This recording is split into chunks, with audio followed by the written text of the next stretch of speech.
அஸ்ஸலாமு அலைக்கும் வரஹ்மத்துல்லாஹி வபரகாத்துஹு. இன்னைக்கு நம்ம என்ன சப்ஜெக்ட் பார்க்க போறோம்னா மசாயில். அதுக்கு முன்னாடி நம்ம சேனலை சப்ஸ்கிரைப் பண்ணிக்கோங்க, இந்த வீடியோக்கு ஒரு லைக் பண்ணுங்க, உங்க ஃப்ரெண்ட்ஸ் அண்ட் ஃபேமிலிக்கு ஷேர் பண்ணுங்க.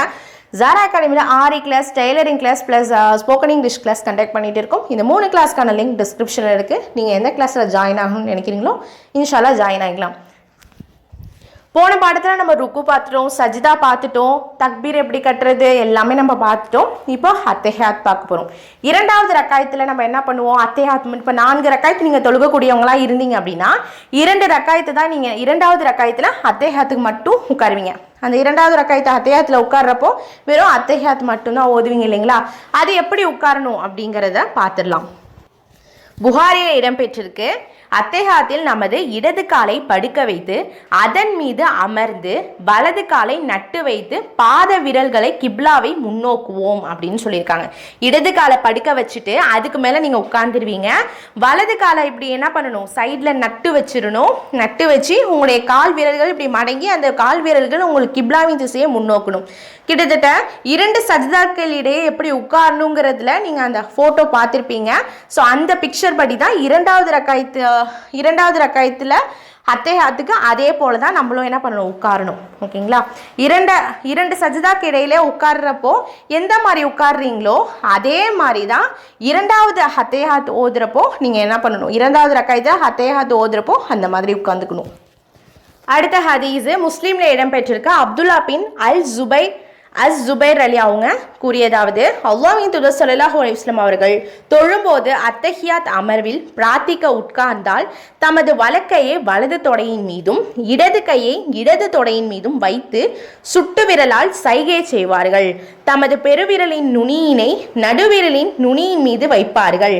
இடது உள்ளங்கையை தமது இடக்கால் முட்டியின் மீது வைத்து வளையமிட்டு பிடித்திருப்பார்கள் அப்படின்னு சொல்றாங்க. என்ன அப்படின்னா,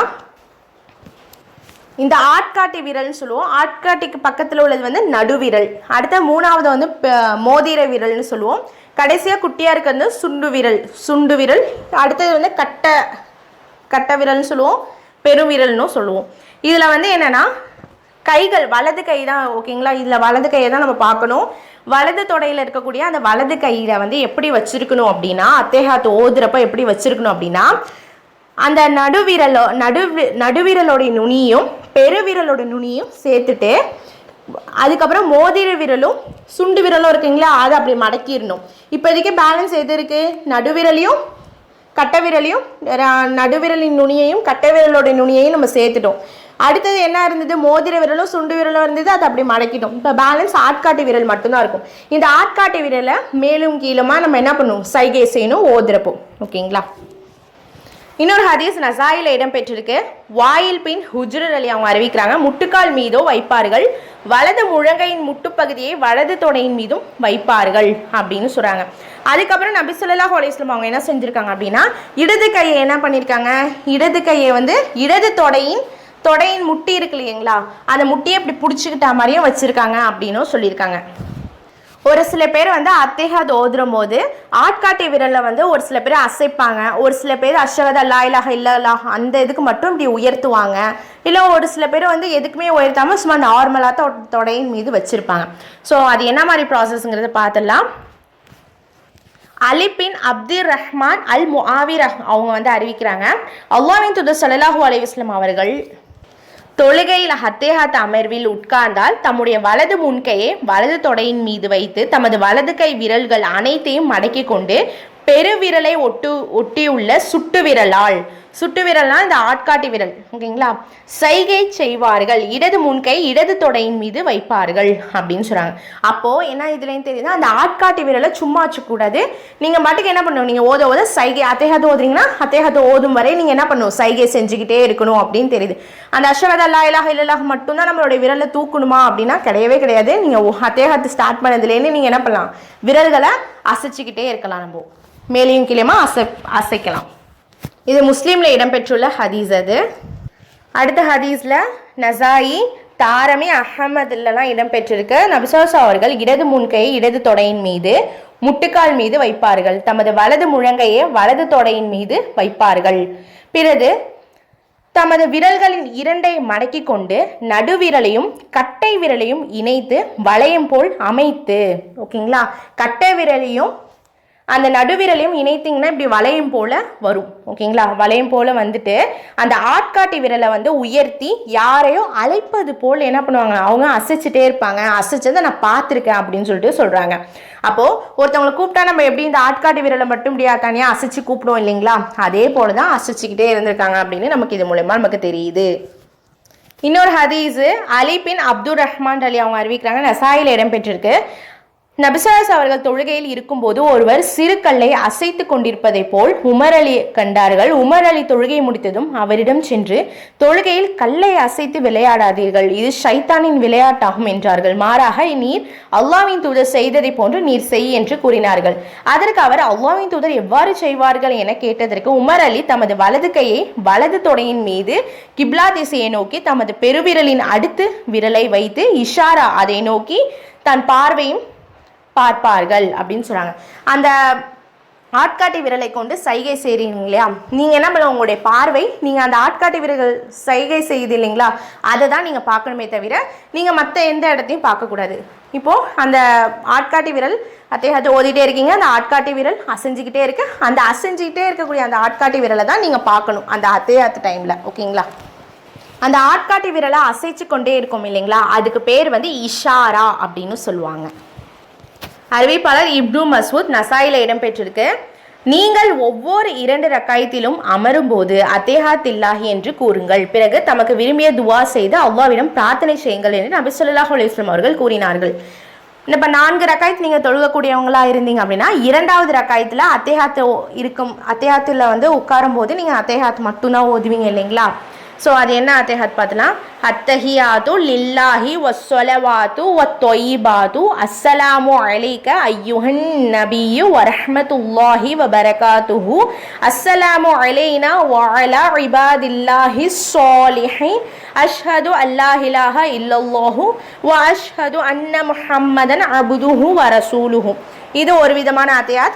2வது விதமான அத்தேஹாத் எப்படின்னா, அத்தஹியாத்து லில்லாஹி முபாரகாத்து வஸ்ஸலவாத்து வத்தொய்யிபாத்து லில்லாஹி அஸ்ஸலாமு அலைனா ஐயுஹன் நபியு வரஹ்மத்துல்லாஹி வபரகாத்துஹு அஸ்ஸலாமு அலைனா வஅலா இபாதில்லாஹி ஸாலிஹீன் அஷ்ஹது அல்லா இலாஹ இல்லல்லாஹ் வ அஷ்ஹது அன்ன முஹம்மதன் ரசூலுல்லாஹ். புழக்கத்தில் நம்ம அதிக பேர் ஓதக்கூடிய அத்தேஹாத் அப்படின்னா நான் ஃபர்ஸ்ட் ஓதி காட்டிய அத்தேஹாத் தான். அத்தஹியாத்து லில்லாஹி வஸ்ஸலவாத்து வத்தொய்யிபாத்து அஸ்ஸலாமு அலைக ஐயுஹன் நபியு. இந்த அத்தேஹாத் தான் நம்ம புழக்கத்தில் ஓதிக்கிட்டு இருக்கோம். இதோடைய பொருள் என்ன அப்படின்னா, சொல் செயல் பொருள் சார்ந்த எல்லா காணிக்கைகளும் வணக்கங்களும் பாராட்டுகளும் அல்லாஹ்வுக்கே உரியன. நபியே, உங்களின் மீது சாந்தியும் அல்லாஹ்வின் அருளும் அபிவிருத்தியும் ஏற்படட்டுமாக. எங்களின் மீதும் அல்லாஹ்வின் நல்லடியார்கள் அனைவர் மீதும் சாந்தி உண்டாகட்டும். வணக்கத்துக்குரியவன் அல்லாஹ்வை தவிர வேறு யாரும் இல்லை என்று நான் உறுதி கூறுகிறேன். மேலும் முஹம்மது ஸல்லல்லாஹு அவர்கள் அல்லாஹ்வின் அடியாரும் தூதரும் ஆவார்கள் என்று உறுதியாக நம்புகிறேன் என்று கூறட்டும். அறிவிப்பாளர் வந்து அப்துல்லா இப்னு மஸ்ஊத் அலி, நூல் முஸ்லீம்ல புகாரிலலாம் இடம்பெற்றிருக்கு. 2வது ரக்காயத்தில் நீங்கள் அத்தேஹாத் ஓதின பிறகு 3வது ரக்காயத்துக்கு எந்திரிச்சு தக்பீர் அல்லாஹு அக்பர்னு தோள் மீது கைகளை உயர்த்திட்டு நெஞ்சின் மீது கைகளை கட்டுவீங்க. கட்டிட்டு அல்ஹம்து சூரா மட்டும் ஓதுவீங்க. ஓதிட்டு மறுபடியும் ருக்கு செய்வீங்க. ருக்குலேன்னு எந்திரிப்பீங்க, சமி அல்லாஹு லீமன் ஹமிதா அப்படின்னு எந்திரிப்பீங்க. அடுத்தது சஜ்தா செய்வீங்க. சஜ்தா செஞ்ச பிறகு ஃபஸ்ட்டு சஜ்தா செஞ்சுட்டு எந்திரிச்ச பிறகு கொஞ்ச நேரம் உட்காந்து ரொப்பில் ஃபீர்லின்னு ஓதுவீங்க. அடுத்தது 2வது சஜ்தா செய்வீங்க.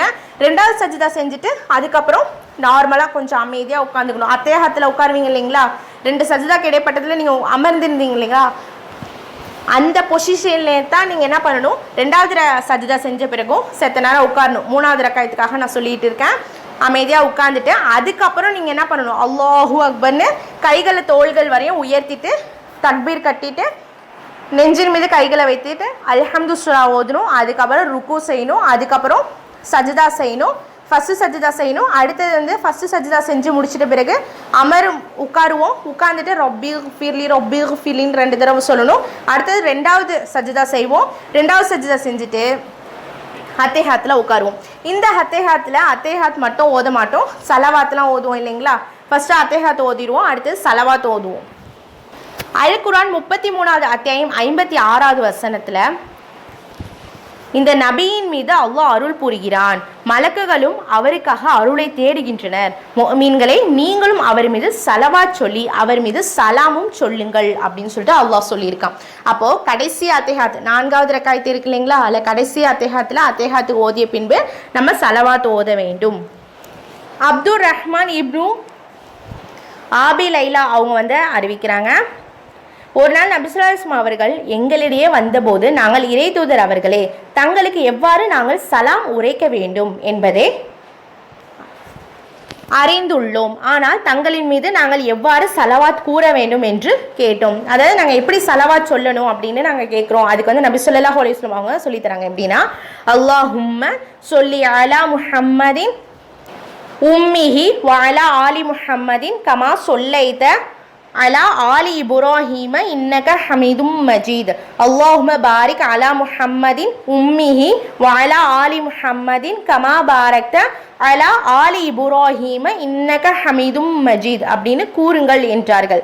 இதோடைய பொருள் என்ன அப்படின்னா, இறைவா இப்ராஹிம் அலை அவர்களின் குடும்பத்தாருக்கும் நீ கருணை புரிந்ததை போன்று எழுத படிக்க தெரியாத முஹம்மது ஸல்லல்லாஹு அவர்களுக்கு அவர்கள் தம் குடும்பத்தாருக்கும் கருணை புரிந்திடுவாயாக, நீயே புகழுக்குரியவன் கண்ணியமிக்கவனும் ஆவாய்.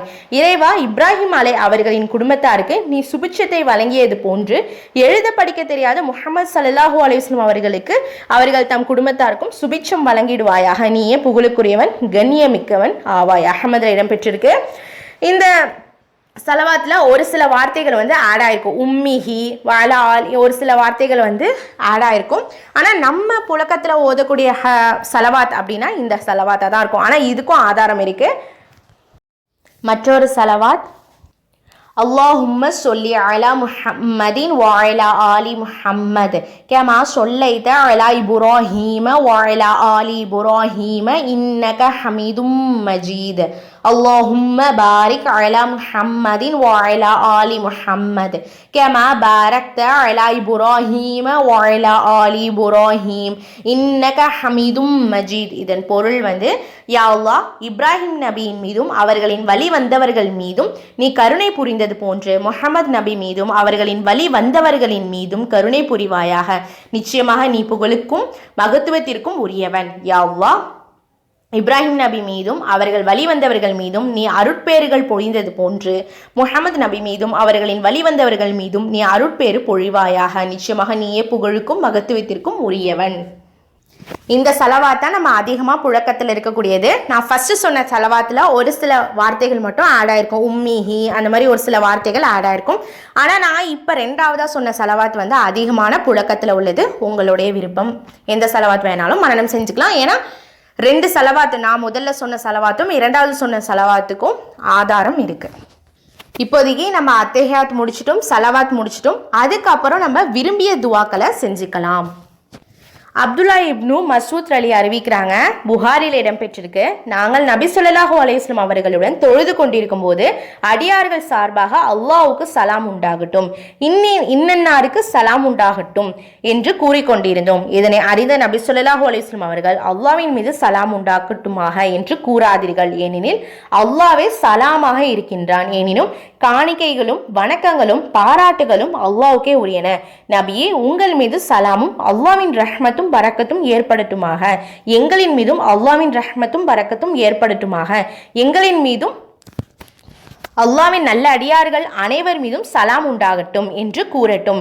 இதை நீங்கள் கூறினால் வானம் பூமியுள்ள அனைத்து நல்லடியார்களுக்கும் சலாம் கூறினார்கள் என அமையும். வணக்கத்துக்குரியவன் அல்லாஹ்வை தவிர வேறு யாரும் இல்லை என்று உறுதியாக நம்புகிறேன். மேலும் முஹம்மது நபி ஸல்லல்லாஹு அலைஹி வஸல்லம் அவர்கள் அல்லாஹ்வின் அடியாரும் தூதருமாக இருக்கிறார்கள் என்று உறுதியாக நம்புகிறேன் என்று கூறுங்கள். இவ்வாறு கூறும்போது வானம் பூமியில் உள்ள எல்லா அடியாருக்கும் நீங்கள் சலாம் கூறியவர்களாவீர்கள். இதன் பிறகு உங்களுக்கு விருப்பமாக துவாவை தேர்ந்தெடுத்து அதன் மூலம் பிரார்த்தியுங்கள் என்று நபி ஸல்லல்லாஹு அலைஹி வஸல்லம் அவர்கள் கூறினார்கள். இந்த காணிக்கைகள் பிரார்த்தனைகள் இது எல்லாமே அத்தஹியாத்துக்கான அர்த்தம், தமிழ் அர்த்தங்கள் தான். இப்போ நபி ஸல்லல்லாஹு அலைஹி வஸல்லம் அவங்க எதை மென்ஷன் பண்ணியிருக்காங்கன்னா அத்தஹியாத் துவாவை தான் மென்ஷன் பண்ணியிருக்காங்க. அடுத்த ஹதீஸ் பார்க்கலாம். அபூபக்கர் அஸ்-சித்திக் ரலி அவங்க அறிவிக்கிறாங்க, நான் அல்லாஹ்வின் தூதர் ஸல்லல்லாஹு அலைஹி வஸல்லம் அவர்களிடம் தொழுகையில் அத்தேஹாத் இருப்பில் நான் பிரார்த்திப்பதற்கு ஒரு பிரார்த்தனையை எனக்கு கற்றுத்தாருங்கள் என்று கேட்டேன். அப்போது அல்லாஹும்ம இன்னி வலம்து நஃப்ஸி வுல்மன் கஸீரன் வலா யக்ஃபிரு ذுனூப இல்லா அன்த ஃபக்ஃபிர்லி மக்ஃபிரத்தம் மின் இந்திக் வர்ஹம்னி இன்னக அன்த கஃபூருர் ரஹீம் என்று கூறுங்கள் அப்படின்னு சொல்லிட்டு நபி ஸல்லல்லாஹு அலைஹி வஸல்லம் அவங்க சொல்கிறாங்க. அதோடைய பொருள் என்னன்னா, இறைவா, எனக்கு நானே பெருமளவில் அல்லது அதிகமாக அநீதி இழைத்து கொண்டேன். உன்னை தவிர வேறு ஒருவரும் பாவங்களை மன்னிக்க முடியாது. எனவே உன்னிடமிருந்து எனக்கு மன்னிப்பு வழங்குவாயாக, மேலும் எனக்கு கருணை புரிவாயாக. நிச்சயமாக நீ பெரிதும் மன்னிப்பவனும் அதிக கருணையுடையவனும் ஆவாய். இதை அப்துல்லா பின் அம்ருலையும் தான் அறிவிக்கிறாங்க. நீங்கள் இதை அத்தஹியாத்துக்கு அப்புறமோ சலவாத்துக்கு அப்புறமோ இந்த துவாவை ஓதலாம். இந்த துவாவுடைய அர்த்தங்கள் ரொம்ப அழகானதாக இருக்குது. நம்ம இறைவன்கிட்ட பாவ மன்னிப்பை கேட்குற அளவுக்கு இருக்குது. அப்படிங்கிறதுனால நீங்கள் சலவாத்துக்கு அப்புறம் கூட இந்த துவாவை ஓதிக்கலாம்.